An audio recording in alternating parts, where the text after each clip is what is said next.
अस्सलाम वालेकुम नाजरीन, ये तस्वीर है डॉक्टर महरंग बलोच की। ये कौन हैं? बलोचिस्तान के तुर्बत के इलाके से तकरीबन 1700 किलोमीटर का सफ़र करके इस्लामाबाद की सड़कों के ऊपर रातें गुजारने पे मजबूर तकरीबन सैकड़ों अफराद इस वक्त इस्लामाबाद की यख बस्ता और खून जमा देने वाली सर्दी में अपने प्यारों की तस्वीरें उठाए रातें पार्क के अंदर गुजारने पर मजबूर हैं। खुले आसमान तले ज़मीन ठंडी, साइडों से शदीद सर्दी, धुंध, ऊपर लेने के लिए कुछ नहीं। इंतज़ामिया की तरफ से उनके साथ जो रवैया रखा जा रहा है, ये सारी चीज़ें डिस्कस करेंगे। मैं इनाम गुराया हूँ और आप मेरा यूट्यूब चैनल और फेसबुक पेज देख रहे हैं। नाज़रीन, ये 30 साला लड़की जिसका नाम डॉक्टर महरंग है, ये पिछले तकरीबन 15 साल से बलोच यकजहती कौंसिल की काम कर रही हैं और बलोचिस्तान से जो लापता अफराद हैं उनके लिए ये जद्दोजहद कर रही हैं। इनका पाकिस्तान के अदारों के ऊपर ये इल्ज़ामात हैं कि इनके वालिद को अगवा किया गया, तशद्दुद किया गया और उनकी मसख शुदा लाश फेंकी गई। उसके बाद इनका ये कहना है कि हम 4 बहनों का एक ही भाई है जो पिछले कई सालों से लापता है। कहाँ है, किस हाल में है, ज़िंदा है कि नहीं, कुछ पता नहीं है। ये सिर्फ डॉक्टर महरंग ही नहीं, इस तरह की उधर सैकड़ों बल्कि हज़ारों की तादाद में लोग हैं। इन्होंने पिछले तकरीबन 40 रोज़ पहले तुर्बत से अपने लॉन्ग मार्च का आगाज़ किया और ये लाहौर की तरफ निकली। रास्ते में इनको रुकावटों का सामना करना पड़ा। यहाँ पे प्रेस क्लब के सामने इस्लामाबाद के अंदर इनके यहाँ पे रहने वाले दोस्त जो अपने प्यारों के बाजियाबी के लिए, प्यारों की तलाश के लिए यहाँ पे बैठे हुए थे, पाकिस्तान के अदारों के ऊपर, पाकिस्तान की रियासती जो इस वक्त गवर्नमेंट है उसके ऊपर दबाव डालने के लिए कि हमारे प्यारे जहाँ भी हैं उन्हें बाजियाब किया जाए। पिछले 40 दिनों से वो इस्लामाबाद में मौजूद हैं। जब ये तुर्बत से मुख्तलिफ़ इलाकों से रजिस्ट्रेशन करते हुए इस्लामाबाद में एंटर हुए तो उनका इस्तकबाल किया गया शदीद सर्दी के अंदर, ठंडे पानी के साथ, डंडों के साथ उनके ऊपर तशद्दुद किया गया। आपने महनूर, छोटी सी वो बच्ची, उसकी वो वीडियो भी आपने देखी होगी कि वो शदीद सर्दी के आलम में भीगी हुई, कांपती हुई ज़मीन के ऊपर बैठी हुई है और रो रही है। आपने माँओं, बहनों, बुज़ुर्गों की वो तस्वीरों और वीडियोस देखी होंगी जिनके अंदर उनके ऊपर तशद्दुद किया जा रहा है, गालियाँ दी जा रही हैं, पानी फेंका जा रहा है। ये सारा कुछ पाकिस्तान के ज़िला तुर्बत और सूबा बलोचिस्तान के लोगों के साथ किया जा रहा है। उनका इल्ज़ाम ये है, महरंग बलोच का इल्ज़ाम ये है कि पाकिस्तानी अदारे हमारे लोगों को घरों से उठाते हैं, उनके ऊपर तशद्दुद करते हैं और उनकी मसख शुदा लाशें फेंक दी जाती हैं। ये डॉक्टर महरंग के इल्ज़ामात हैं पाकिस्तानी अदारों के ऊपर। अगर तो ये इल्ज़ामात गलत हैं तो पाकिस्तान के जितने भी ताकतवर हलके हैं वो सबूत के साथ पाकिस्तानी अवाम को ये चीज़ बताएं कि महरंग और ये जो जितने भी बलोच हैं ये दहशत गर्द हैं, ये पाकिस्तान के अमन को तबाह करना चाहते हैं। उनके ख़िलाफ़ सबूत पेश करें और बताएं कि ये जो भी हैं ये सारे गुनाहगार हैं, ये मुख्तलिफ़ दहशतगर्द तंजीमों से वाबस्ता हैं, ये आलमी फंडिंग पे काम कर रहे हैं। अगर ये आलमी फंडिंग पे काम कर रहे होते तो एक पाकिस्तानी जो समझदार पाकिस्तानी है वो ये सोचने पर मजबूर हो जाता है कि आलमी फंडिंग पे काम करने वाले लोग शदीद सर्दी में रातें इस सर्दी में ज़मीन पे कैसे बसर कर रहे हैं। अगर उनके हाथों में जो तस्वीरें हैं वो जैली हैं, झूठी हैं, तो फिर आप सबूत पेश क्यों नहीं करते? उनके प्यारे अगर तिब्बी मौत मर चुके हैं या किसी हादसे में मर चुके हैं तो आप क्यों नहीं बताते कि ये जो यहाँ पे बैठे हुए हैं ढोंग रचा के ये सारे झूठे हैं?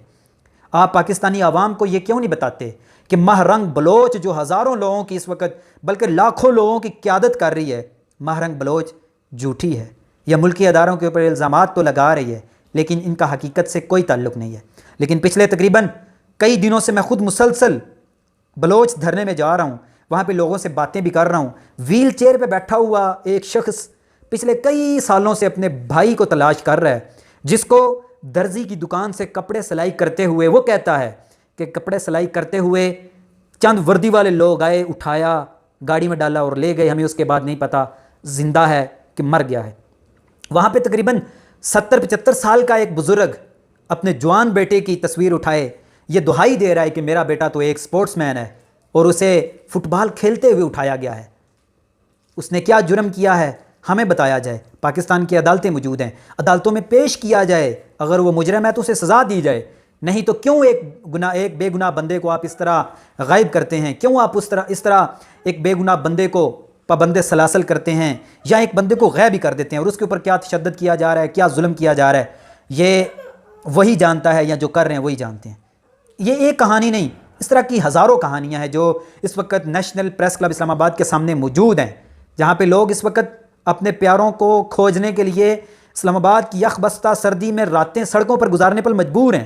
لیکن اسلام آباد انتظامیہ کی طرف سے جو رویہ رکھا جا رہا ہے، ان کے لیے کھانے کی چیزیں نہیں آنے دے جا رہی، سردی میں وہ بیٹھے ہوئے ہیں۔ اسلام آباد اور راولپنڈی کے لوگ ان کی خدمت کرنا چاہتے ہیں، ان کا احساس کرتے ہوئے روٹی پانی لے کے آتے ہیں، سردی سے بچنے کے لیے کمبل لے کے آتے ہیں، دوائیاں لے کے آتے ہیں، لیکن اسلام آباد کی انتظامیہ یہ تمام چیزیں ان تک پہنچنے سے منع کرتے ہیں اور ان کو ادھر ہی پکڑ لیتے ہیں۔ پچھلے دنوں ایک سوشل میڈیا پہ ویڈیو آپ نے دیکھی ہوگی جس میں اسلام آباد پولیس کے ایک SHO صاحب ہاتھ میں سرگٹ لگائے ایک عورت کے ساتھ مخاطب ہیں اور اسے کہہ رہے ہیں کہ آپ کو کمبلوں کی ضرورت نہیں ہے، آپ کے پاس تمام چیزیں اندر موجود ہیں، سینکڑوں لوگوں کے لیے چند کمبل، 20-50 کمبل سینکڑوں لوگوں کے لیے کافی ہیں۔ SHO صاحب ہاتھ میں سرگٹ لگائے اس عورت کے ساتھ اتنی شدید برہمی کے ساتھ گفتگو کر رہے تھے اور اسے کہہ رہے تھے بی بی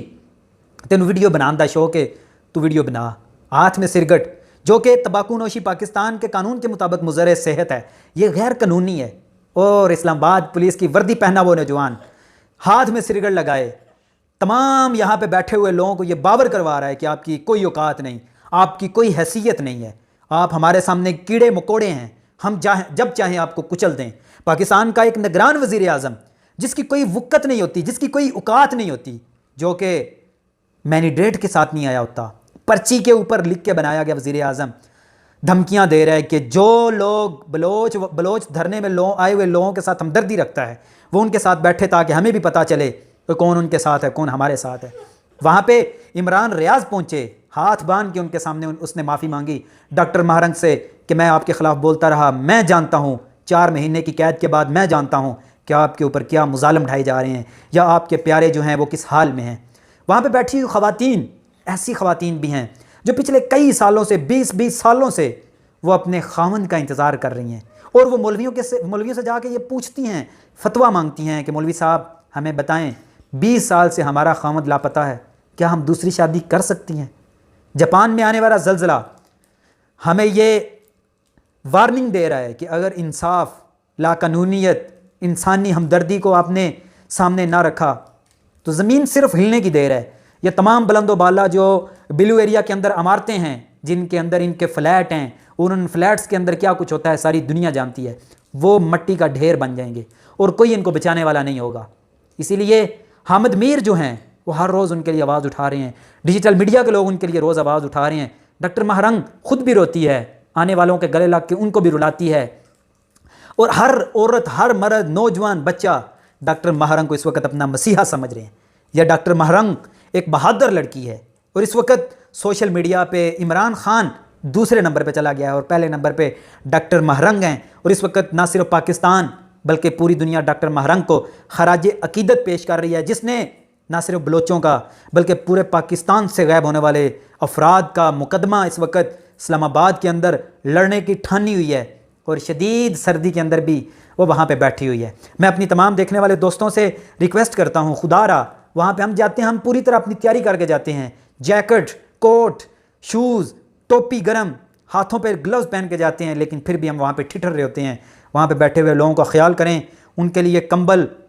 کھانا پینا، ہر قسم کی ضروریات کا خیال رکھیں۔ اور اگر یہ ویڈیو آپ کو اچھی لگے اور اگر آپ بلوچ بھائیوں کا ساتھ دینا چاہیں تو اس ویڈیو کو لازمی شیئر کریں۔ اجازت دیجیے، اللہ حافظ۔